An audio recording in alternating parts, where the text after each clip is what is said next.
Yeah, I did change, and I'm really glad I changed.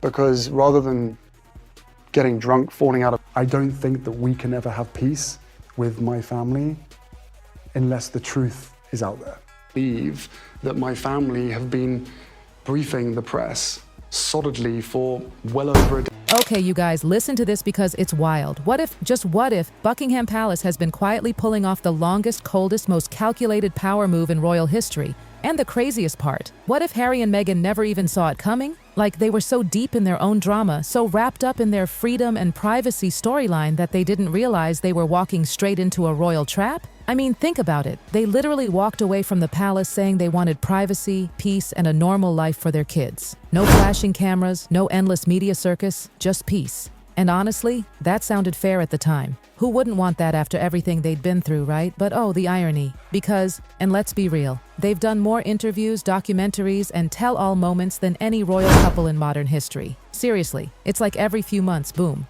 Another confession, another Netflix special, another sit-down interview with dramatic lighting and heart-to-heart music. So yeah, the whole "we want privacy" thing? It got confusing. Like, the words said one thing, but the actions? Totally different story. They wanted to protect Archie and Lilibet from the royal spotlight. But when researchers looked into the medical records, they discovered something unsettling. The doctor said to have delivered somehow, those two little ones kept popping right back up in their narrative whenever it suited the storyline. Meghan would tearfully talk about how painful palace life was, and then, blink, she'd be arguing that her kids deserved royal titles, royal recognition, and everything that comes with it. From that same institution she just walked away from. It's honestly like breaking up with someone, but still expecting to be on the guest list for their wedding. The palace, though, oh, they played it cold. They didn't clap back, didn't engage, didn't even flinch. They just watched, silent, calculating. And now, that silence... Do you know that Meghan Markle never takes her children to public events? Her eldest, Archie Harrison, he has not been given a prince. It's shattered. Buckingham Palace finally made its move, and what they've done to Archie and Lilibet's royal status, trust me, it's louder than any tell-all interview Harry and Meghan could ever do. Because this, my friends, isn't about some fresh royal drama. Nope, this is about a system that's been carved in stone since 1917. A system so old, so rigid, that even the most famous modern royals can't bend it. See, back in 1917, King George V signed something called the Letters Patent. Think that Harry could get any woman he wanted. Well, he might... Yeah, sounds super dusty and boring, right? Like, why do we care about a century-old royal memo? But hold up, that document is the key to everything. It's basically the monarchy's royal rulebook, the one that lays out exactly who gets to be called a prince or princess. And guess what? Everyone, and I mean everyone, follows it. No exceptions, no negotiations, no, but we have a Netflix deal loophole. Seen that video? No. Pull that video up, because it's one of my favorite. Many people doubt Meghan has long been a mother following her. The rulebook is crystal clear. For a kid to be officially recognized as a royal prince or princess, 3 things must line up perfectly. 1. Royal bloodline. Easy enough. 2. Birth registration inside the Crown's jurisdiction. And 3. A religious link through the Church of England. That's it. That's the formula. No California zip codes or Hollywood interviews can change that. Now, here's the thing. This wasn't written to target Harry or Meghan. Nope. It was made to stop the whole system from collapsing into chaos.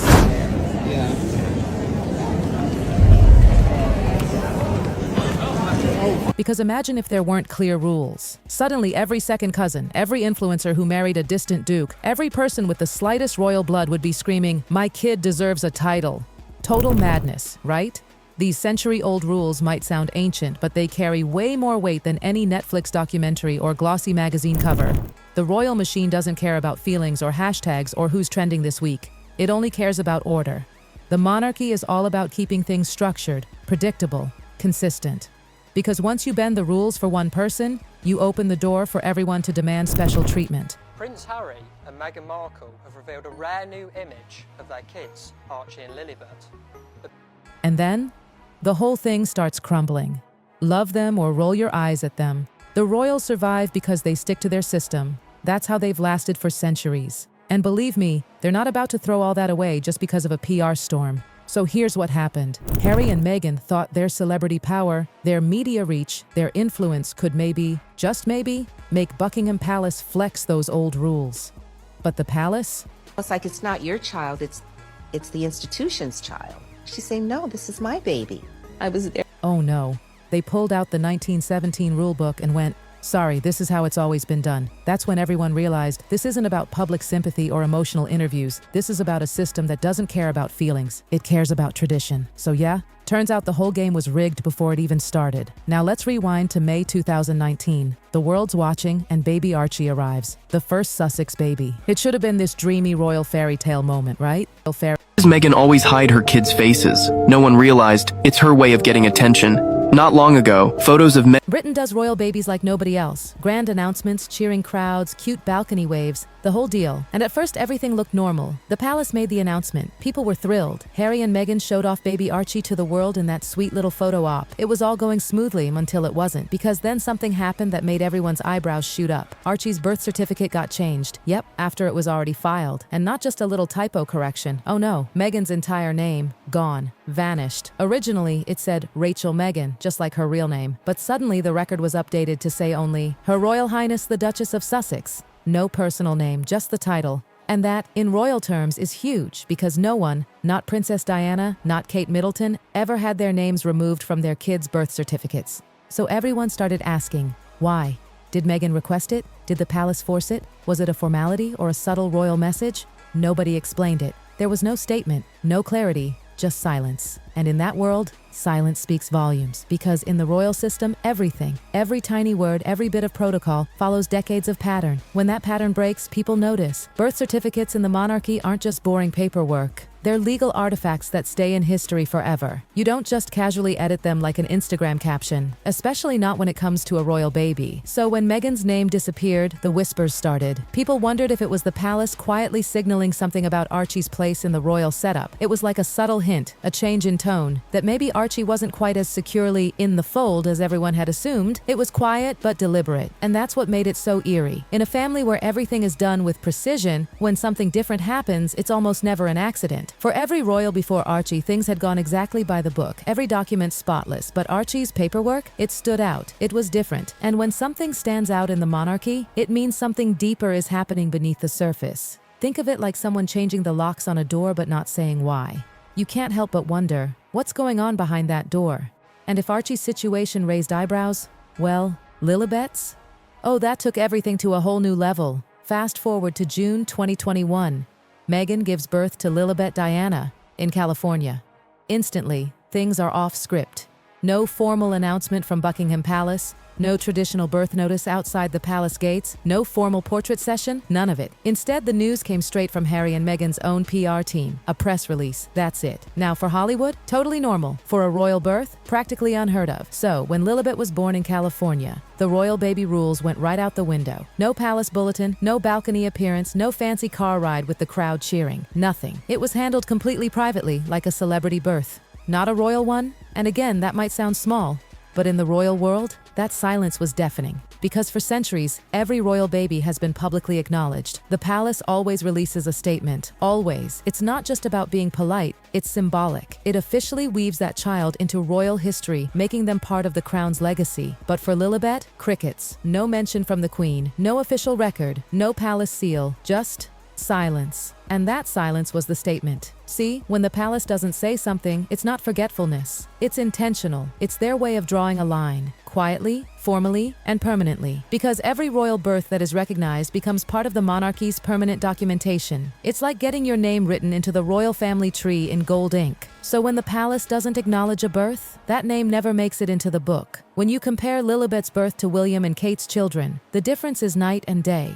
With George, Charlotte, and Louis, there were announcements, gun salutes, balcony waves, the whole kingdom celebrating. It felt like history being written in real time. But with Lilibet, it felt like the book was closed. And it's not because she's not loved. Of course, Harry and Meghan adore her. But from the institution's point of view, she simply wasn't being folded into that royal system. She existed in this separate space, the daughter of royals, but not officially a royal child in their paperwork. And you know what? Most people didn't even notice it at the time. They saw the baby photos, read the press release, said, "Aw, how sweet," and moved on. But for those who know how the palace works, the silence was the story.